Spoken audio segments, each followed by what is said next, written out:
소리, 냄새 막 이런 게 너무 예민해요. 소리 냄새? 밖에 나가면 자기가 싫어하는 모든 것들이 들리고 냄새 나고 막 이런 모든 것들을 싫어하고 계속 집에만 있어요. 밤을 자거나 게임하거나.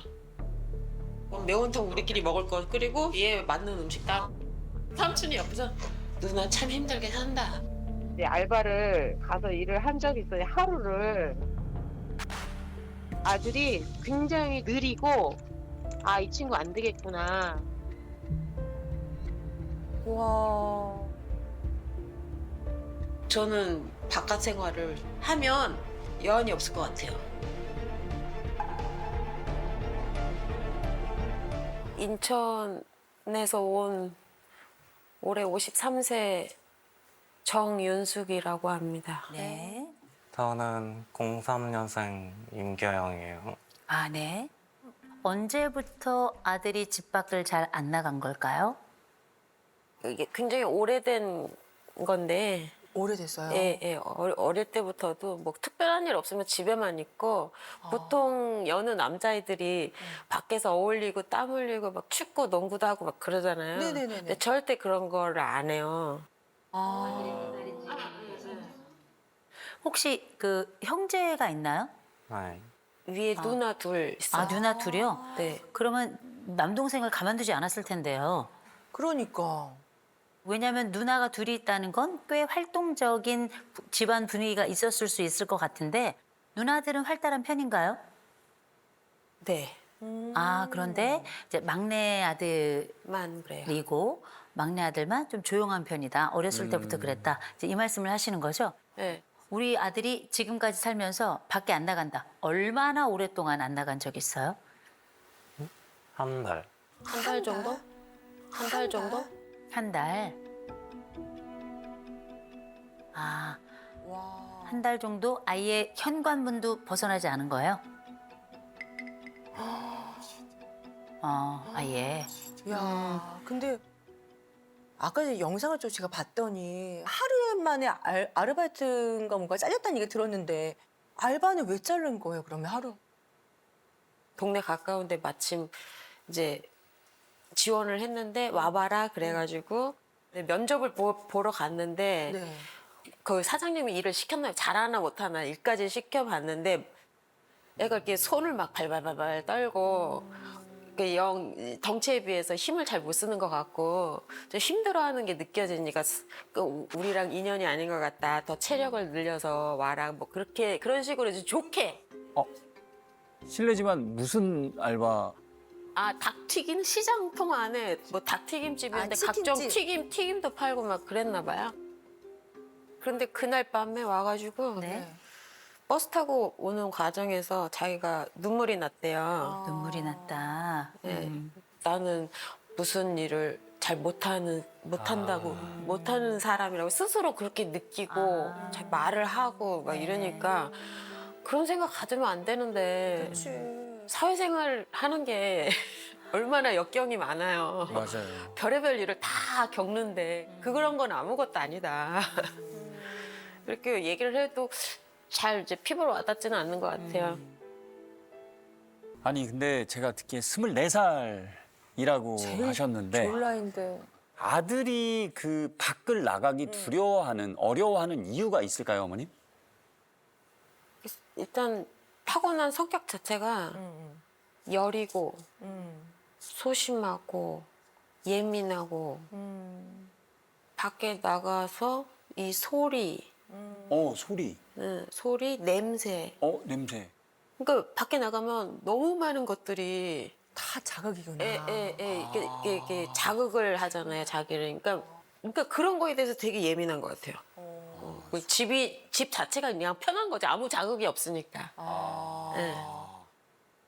그리고 김치를 제가 사왔는데 저는 아무렇지도 않아. 근데 김치에서 세제 맛이 난다는 거야. 세제 맛. 그럼 저는 전혀 모르겠거든요. 세제 맛. 소리는 어때요? 어떤 소리가 가장 힘들어요? 소리요?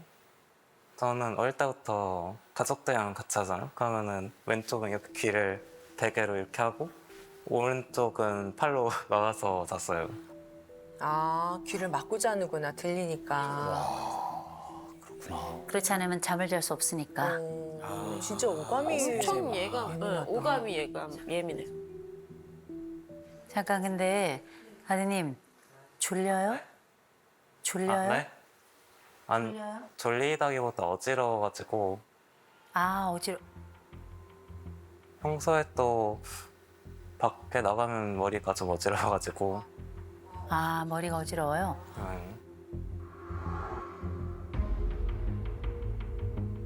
지금까지 우리가 나름 또 일도 해보려고 했어요. 근데 뭔가 좀 잘 안 됐죠. 나는 일을 할 수 있을까요? 네. 일을 어떻게 할 계획이세요? 저는 저 성인 되고서도 제가 좋아하는 게 뭔지 잘 몰라가지고 네네. 좋아하는 일 찾고 그거에 대해서 공부한 다음에 거기에 밖에 취업을 하고 싶었거든요. 네네. 국비지원 학원에서 편집 일을 배웠었는데 편집하는 거요? 네네. 국비지원 학원이 취업 연계를 해주진 않아서 그냥 회사를 알아보고 네. 자기소개서를 작성해서 지원서를 알아서 넣었어야 되는 곳이었는데 네. 그래서 또 여러 군데까지는 아니고 그냥 좀 넣어봤는데요. 네.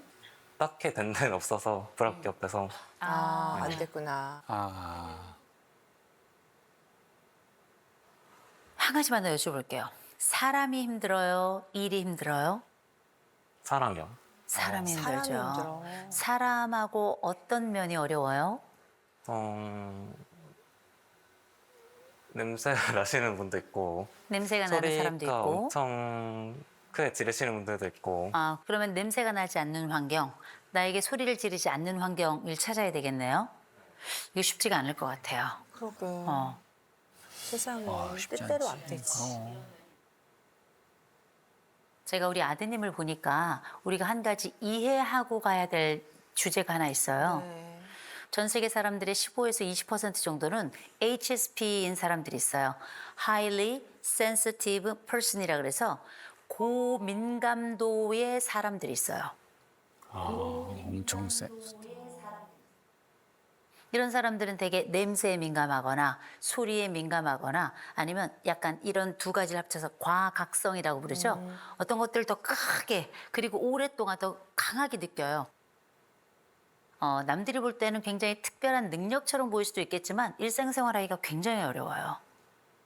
제가 이 부분, 이런 민감성을 가지고 있는 이 아드님의 특징이 이럴 수도 있다라는 걸 미리 좀 말씀을 드리는 거예요. 그래야 이 아들이 조금 이해가 될 것 맞아. 같아서. 우리가 이해를 해야 하니까. 한 사람이 이야기하는 내내 마치 하늘에서 태양을 보듯 이 아들이 이렇게 엄마 그러니까 쪽을 난 이 바라보면서 모습도 처음 봤어. 계속 엄마만 쳐다보는 이렇게 거예요. 쳐다보고 있어. 언제 들어오나 바라보는 그 어린 아들 눈빛처럼. 그래서 이 아들에 대한 생각으로 엄마 머리는 꽉 차 있는 것 같아요.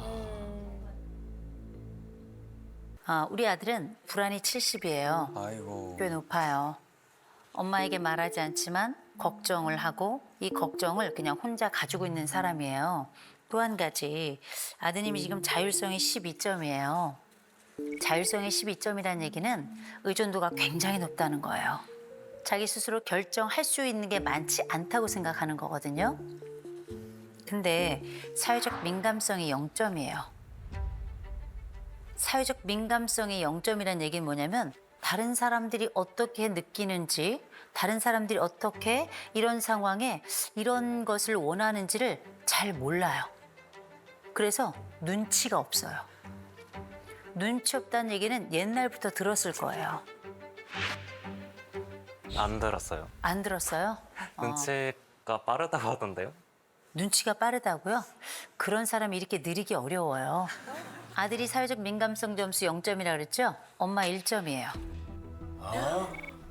1점.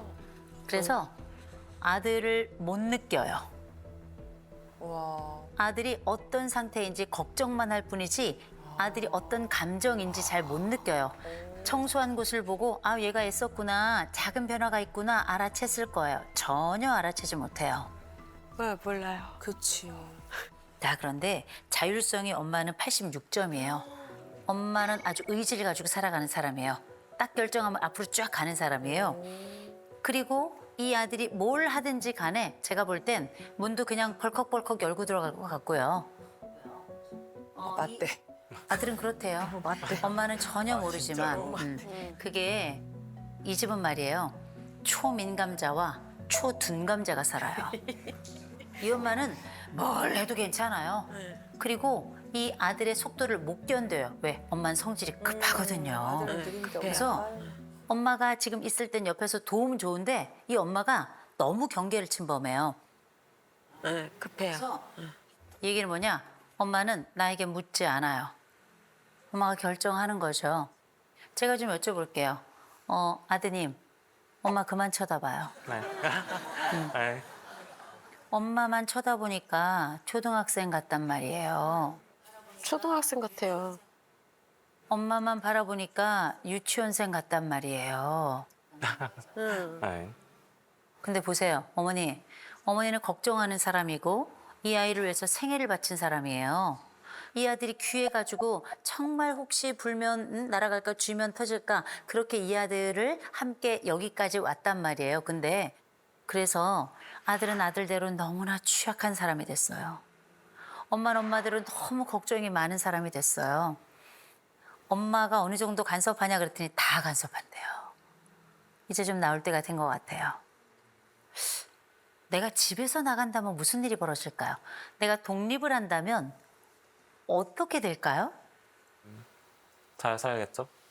잘 살 것 같아요? 저는 저 혼자 살면은 더 잘 살 수 있을 것 같다고 생각했어요. 아, 그래요? 아하. 그런데 왜 안 나갈까요?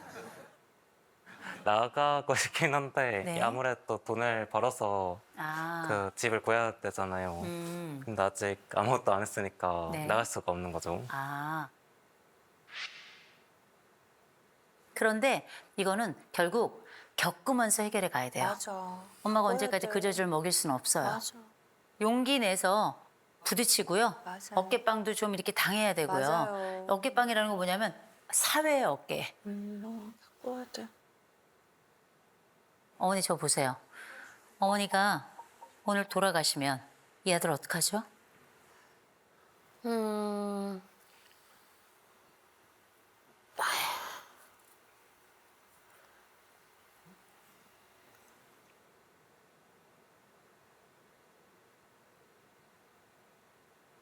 누나들이 있으니까 누나들 케어하자. 누나들이요.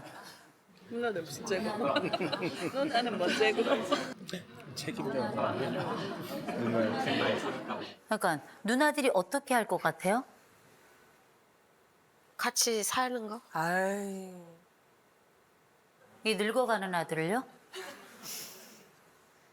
어떻게 해서든지 살긴 살겠죠. 그죠? 응. 어떻게 해서든지 살겠죠. 네. 때로는 넘어지면서, 네. 때로는 부딪히면서, 네. 때로는 미끄러지면서 살겠죠. 네. 그렇게 하도록 엄마 살아있을 때 연습시켜야 돼요. 독립을 좀 천천히 준비합시다. 네. 예, 엄마가 지금부터 한 3년에서 한 5년 정도 같이 아주 힘차게 독립을 준비해야 될 것 같아요. 네. 그리고 이 아들 집에서 청소하죠? 자기 방 청소하는 거 들어가서 또 청소하지 마세요. 먼지구덩이 속에 살아도 괜찮으니까. 일정 수준까지 올라가지 않았다 해서 내 아들이 안 한 건 아니에요. 어린아이 취급하지 말아요. 맞아. 어른 취급해주고 어른으로 서로 대해야 어른다운 말을 합니다. 네. 그리고 지금 아드님이 감각이 굉장히 민감하죠. 네. 굉장히 민감해서 제가 한 가지 좀 과제를 드릴까 해요. 감각 일기를 한번 써봤으면 좋겠어요. 감각 일기라는 건 뭐냐면 내가 오늘 어떤 소리에 민감했어. 혹은 어떤 냄새에 민감했어. 그럴 때 가장 냄새가 많이 나는 게 10, 냄새가 안 나는 게 1. 그러면 나는 오늘 이 냄새가 몇 점인지, 이 소리가 몇 점인지 한번 적어보세요. 그럴 때 어떤 때 내가 좀 평안해졌는지 그 환경을 찾는 거예요. 지금 민감화돼 있는데 둔감화 과정을 좀 거치는 걸 했으면 좋겠다라고 제안을 드리는 겁니다. 네. 서로 어떻게 협력해서 아들이 앞으로 걸어가게 할지 잘 구상해 주시고 생각해 주셨으면 좋겠어요. 네.